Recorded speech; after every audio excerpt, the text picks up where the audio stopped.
If you saw either of our last two videos, then you know that we added new e-bikes to our van life.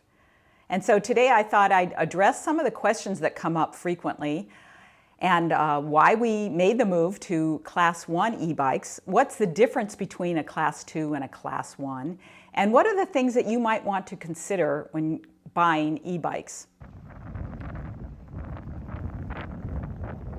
No bike conversation would be complete without also talking about racks. What kind of rack will fit on your van or vehicle, and what's best for what bike? I'm also going to talk about the accessories that we like to put on any bike that we have. I don't claim to be an expert on bikes, but I've certainly had my share over the years. As a young kid, I loved my bike because it made me feel like I was free to explore, or just ride down to the Five and Dime and get a pack of gum for a nickel. Together, John and I have probably had dozens of bikes. We've had mountain bikes and road bikes and even a custom tandem. We've done bike packing and bike tours, and they still represent freedom to us to explore when we're out in our van. My first electric bike was actually in 2001, so I guess I was an early adopter. Those bikes didn't have the best batteries. Sometime after 2017, when we bought our van, John bought the Rad Mini. It kind of surprised me because he's got such a tall frame and it's a tiny little bike. But he liked it and I liked riding his bike, so I decided to get one too. But it wasn't long after we bought those bikes and used them on our trips that we realized that eventually we were going to upgrade. Now you might think, well, is that because you made the wrong decision? And actually, it's because we realized that we really liked riding on dirt roads and trails. And so when you kind of know the kind of riding you want to do, you can kind of narrow in on the bikes that might work best for you.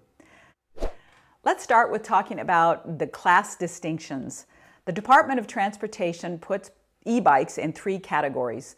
Class 1 is what we have just recently purchased, and that means that your bike will only give you an assist when you are pedaling. So the motor doesn't run unless you're moving forward. A Class 2 is just a Class 1 with a throttle. And a throttle, of course, will be more like a motorcycle, and you can turn the throttle, or some bikes use a lever of some sort, and that will propel you forward whether you are pedaling or not. And those are really great for people who maybe get tired more easily. They want a little bit of extra help starting from a stop sign or a traffic light, getting up a hill.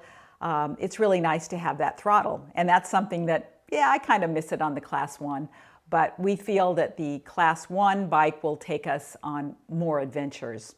And then a Class 3 bike is basically the same, except the Class 1 and Class 2 are limited to 20 miles per hour, and the Class 3 will go up to a 28 miles per hour.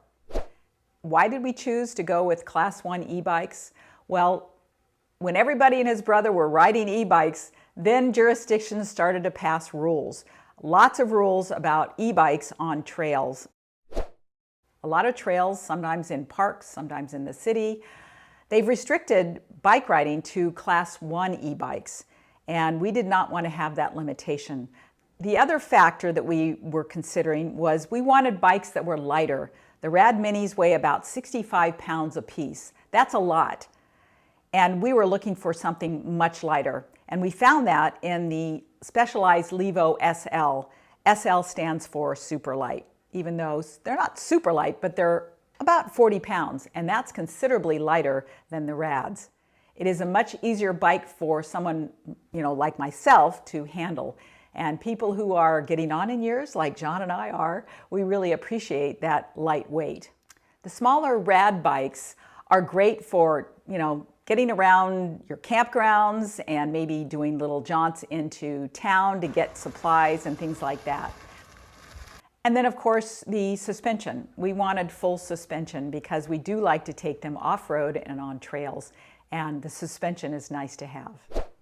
So choosing bikes and which one is right for you is really a lot to do with your age, your abilities, how much exercise you want to get, what your budget is, and what you really want to achieve.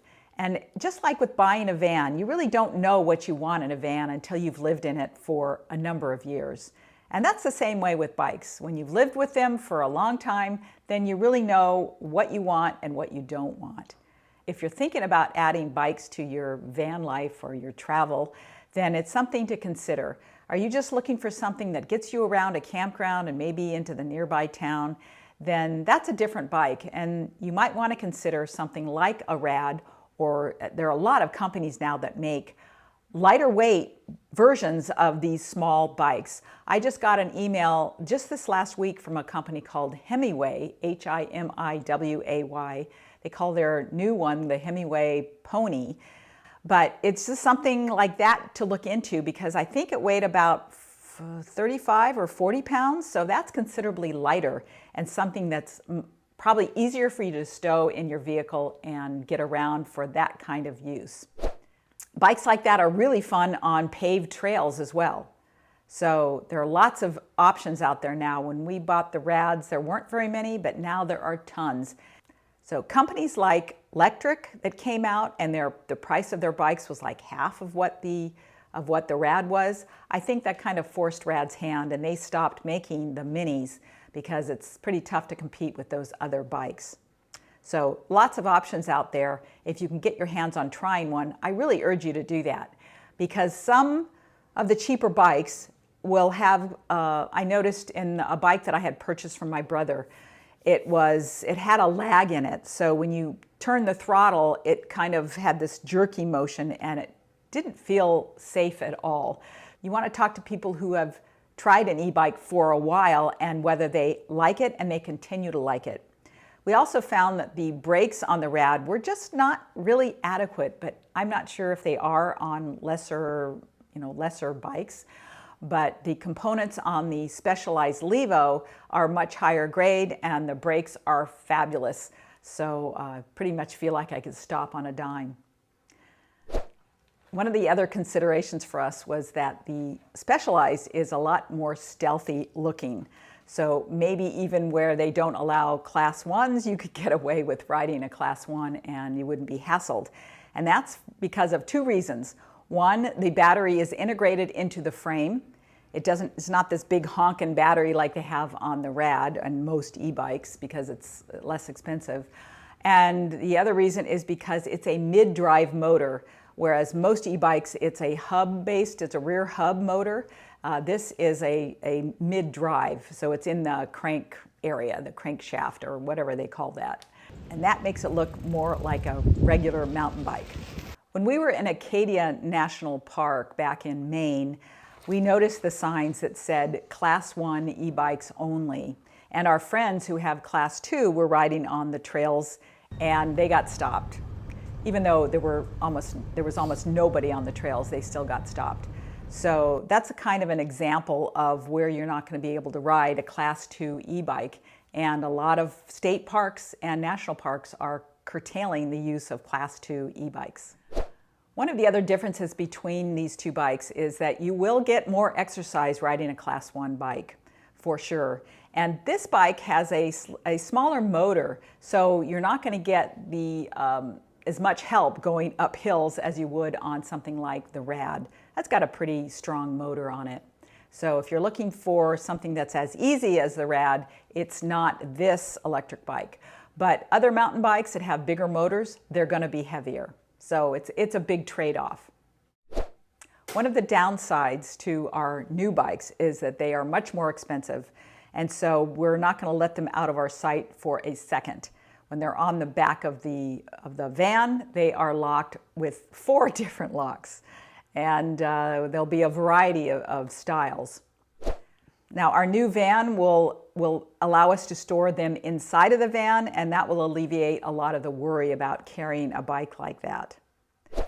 If you think that the lock you are using is adequate, then I recommend you check the Lock Picking Lawyer YouTube channel. This guy picks everything. It's kind of scary to see how quickly he can get into a lock, either with the picks that he uses or with cable, something that cuts the cable.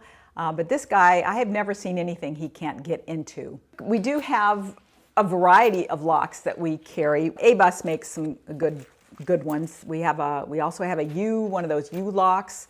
The A-bus chain lock is really thick. It's a little bit harder. Hopefully somebody will go after a bike that's easier to get into. And so that's why we carry a variety of locks, and we try to keep them in our sight at all times. We're still getting the bikes fixed up with the kinds of things, accessories that we like on a bike. And one of those is a kickstand, despite our son's protestations.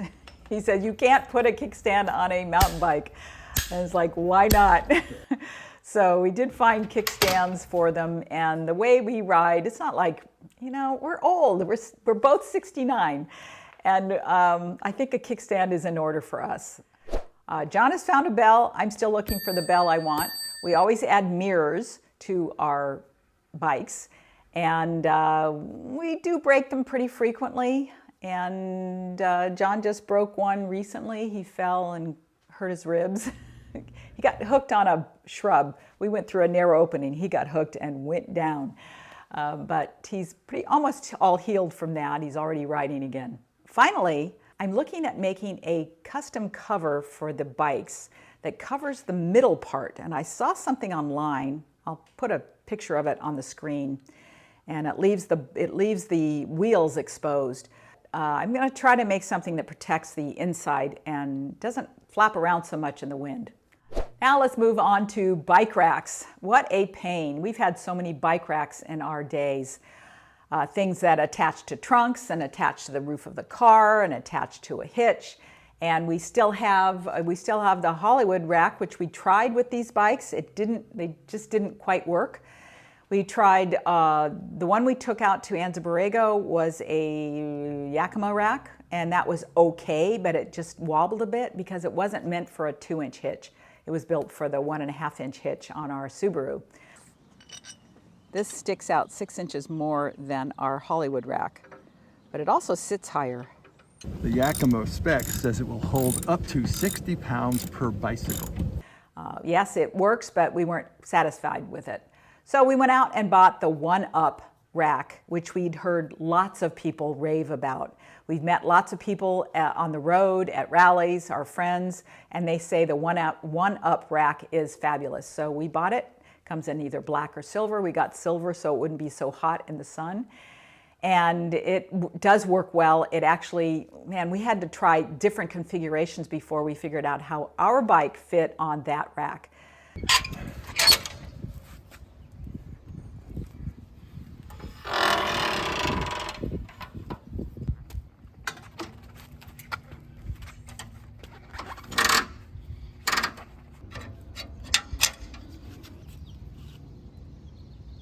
That's fabulous. Super sturdy. Doesn't rock back and forth. So racks can be problematic. If you're looking for a rack that fits your bikes, probably best to try to find someone who has those bikes and has discovered a rack that it works with. But it's also important what size frame you have, because John has an extra large, I have a medium, and frame size can sometimes mean that one rack doesn't work and one will work. So I don't know what to tell you on too much about racks, except that the Hollywood was okay for the Rads. You know, the Rads are so heavy, it was like one of the only racks that would work at the time. But we did have some things fail on that rack and had to replace parts on it. So I'd say I think they've fixed some of the problems that they had originally, but it had its issues. And also we did not like all the play that we got, you know, going up and down on, you know, side to side on dirt roads, that sort of thing.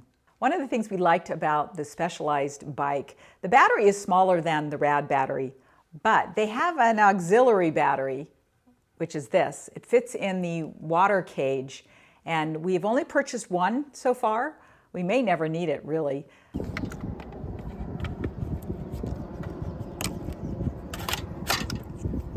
There you go. Okay. And then that goes in there, like that. And lock it in place. There you go. You know, our rides typically are not long enough to need that much more. My rear end usually gives out before the battery does. So we're going to have this. We'll have this if we need it, and we'll see. And then I also, speaking of rear ends, I'll share a little tip with you ladies, and that tip is padding. As you know, John and I rode Ragbri last year, and sometimes I needed even more than I had on my padded, cycling shorts.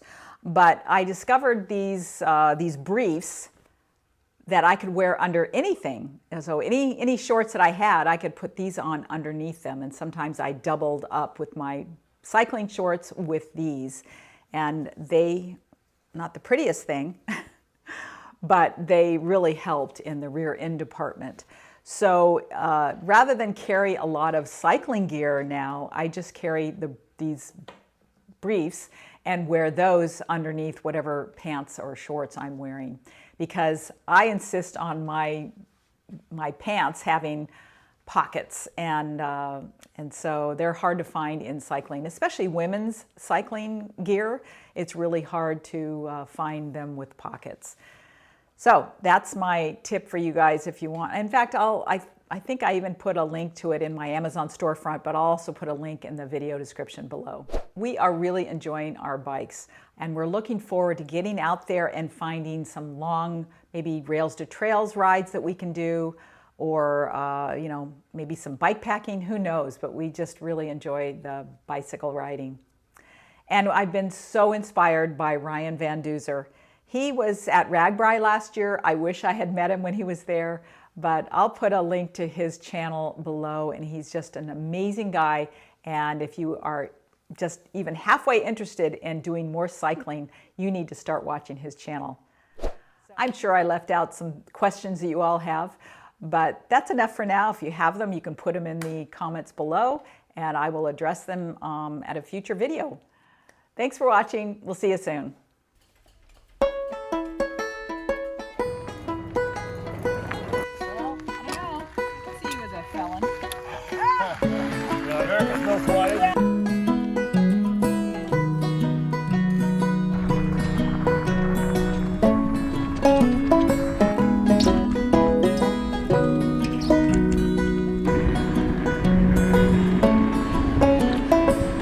There's some trolls under the bridge.